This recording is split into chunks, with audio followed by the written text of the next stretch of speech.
Hello! Nasa loob nga ako ng supermarket at malapit na rin mag 7 PM. At alam nyo ba, sa mga ganitong oras ay maraming tao na namimili dahil sa hangbon or tinatawag na kalahati na lang yung price ng isang bento.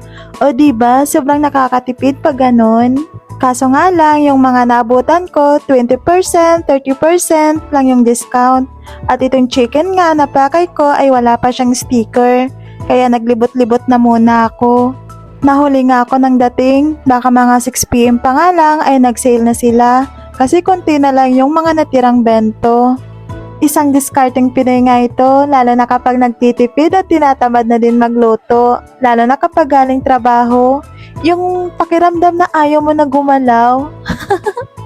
Kaso nga lang may kalayuan ito sa apartment namin, kaya bihira lang ako makapunta dito.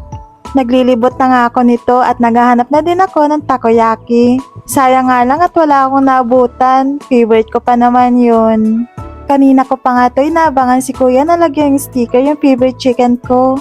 At para hindi halata na abangers tayo, nakunwari nga akong tumitingin sa ibang bento. O diba, palusot? Pagkatalikod nga ni kuya, dinampot ko na agad itong chicken. Baka maunahan pa tayo eh. At kapag nakita nyo nga yung ganitong kanji, ang ibig sabihin yan ay kalahating presyo or 50% off. Sarap na sarap nga ako dito sa chicken. Magkalapit nga lang yung lasa niya sa Antox ng Pilipinas.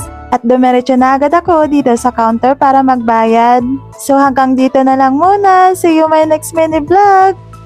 Bye!